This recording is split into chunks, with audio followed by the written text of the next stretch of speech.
Hello, my name is Anna Stafford. I'm a nurse with Tulare County Child Welfare Services. I'm going to give you a presentation of as I would make this to a class of nursing students.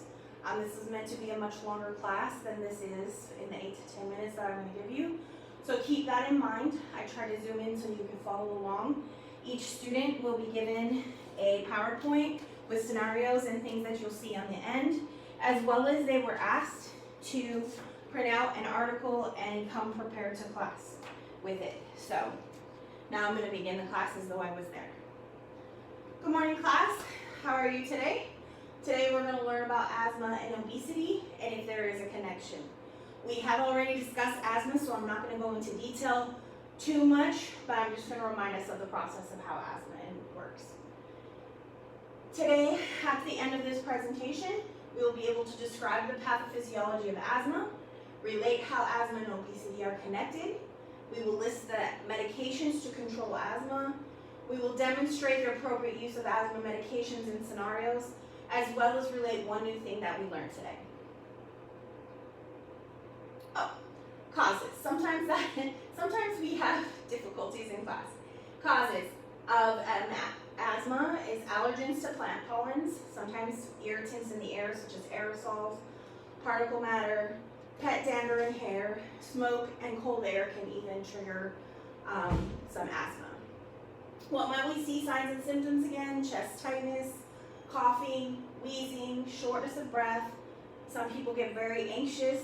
Some of the kiddos that I work with, they feel like something is pressing on their chest, or they may say they feel like a fish that's out of water, they cannot draw a breath. What are the comorbidities? What things can go along with asthma? One of the, and we talked about, is seasonal allergies, rhinitis, sinusitis when you have a lot of sinus infections, GERD, sleep apnea, as well as what we're going to talk about today, which is obesity. How does asthma work? We have the airways, and the outer bands of the airways are triggered by an allergen, irritant. It could be exercise or cold air, and so it begins constricting on the outside. Then we have, which narrows the bronchioles, and then on the inside we have swelling of the tissue, as well as mucus that can plug the airway. So we kind of have a three-way thing going on. Just talk briefly: intermittent asthma, mild asthma, moderate asthma, severe asthma. So an intermittent, it really may be 1 or 2 days a week, and it doesn't really affect them.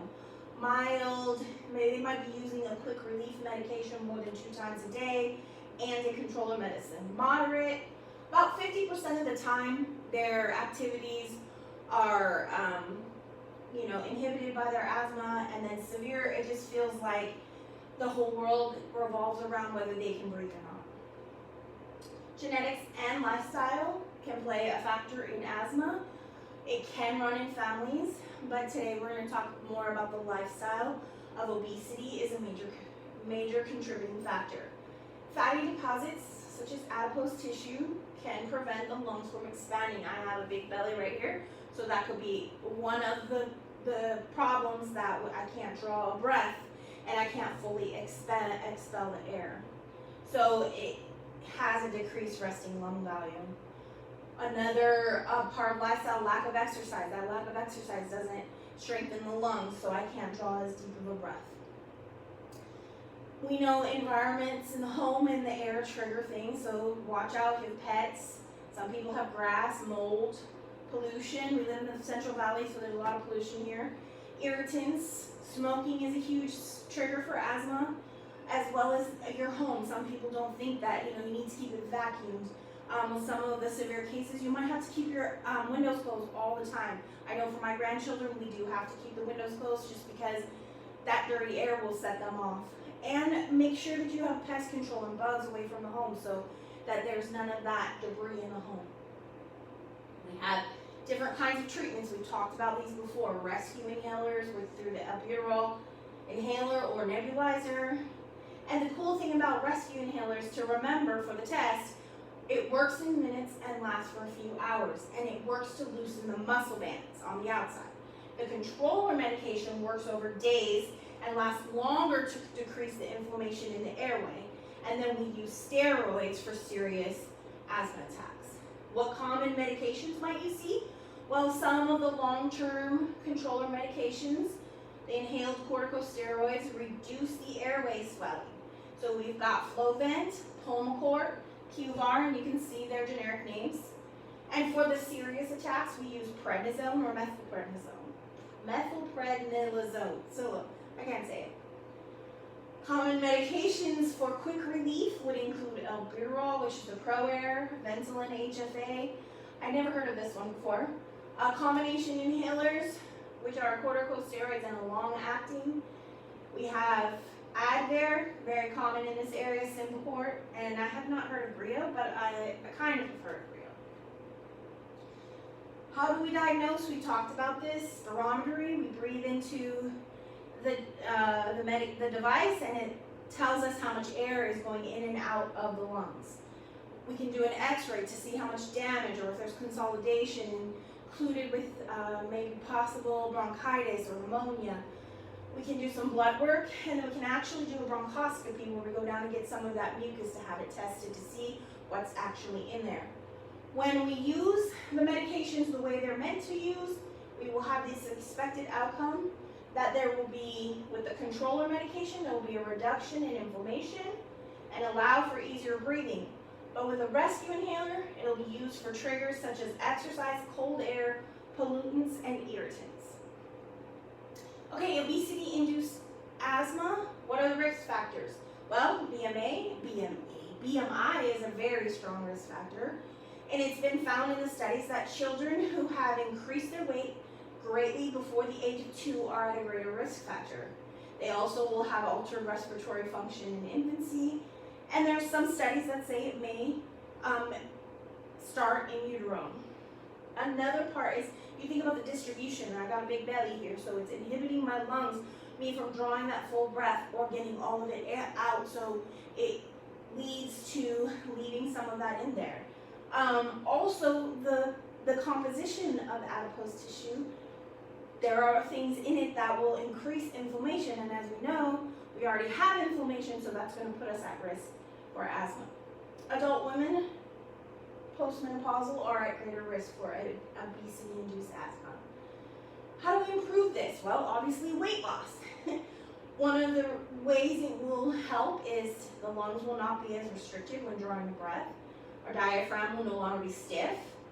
The stress, which will be reduced, and it will increase the resting lung volume, so we have more air to draw up. We'll get better sleep, decreased inflammation. You can see all the improvements in the asthma, lung function, quality of life. And how do we improve? Another one besides weight loss is take our medications regularly. We talked about that. Long and short reasons. So take out your scenarios on your PowerPoint that it was handed to you. You all have a piece of paper in groups and you have markers, and so I want you to write down the answer to this as well as discuss some of the information from the article over here that you were to print and read.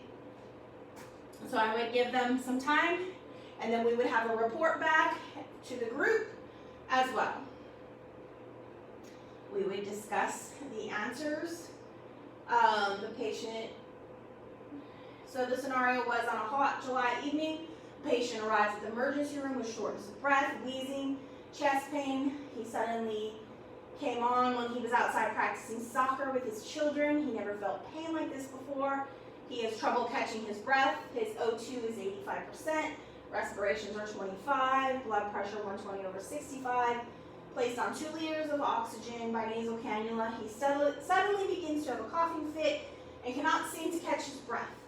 The nursing student assesses the patient and shows understanding of the situation when he raises the head of the bed, repeats his vital signs after a coughing fit, asks the ER tech to start a 12-lead EKG, and calls the doctor and asks for RT to administer albuterol via nebulizer mask. So go ahead, class, talk about this, and then we'll go over the answers. So you'll be given some time. Oops. The answers are, the patient is in the acute phase of asthma and it can last for minutes up to an hour. Raising the head of the bed is a good idea, but not the most important. Gotta love NCLEX. At this point, the EKG is not warranted because the chest pain is more than likely related to the bronchospasm of the lungs.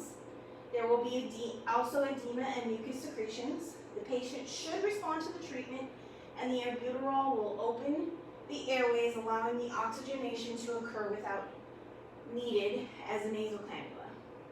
And this is more than likely exercise-induced asthma, and the patient will go home with an albuterol inhaler to take 15 minutes prior to any activity. And then they will go over these questions. What medications would you choose? So class, using the medications and what they're used for in your PowerPoint, I would like for you and your group to answer these questions and report back to us. As we wrap up the class, how many of you have dealt with or do have asthma yourself or someone in your family? So then you kind of had some understanding of what's going on. I want to thank you today for coming to class, and I will see you later. So at this time, I'll end the class, and thank you for listening.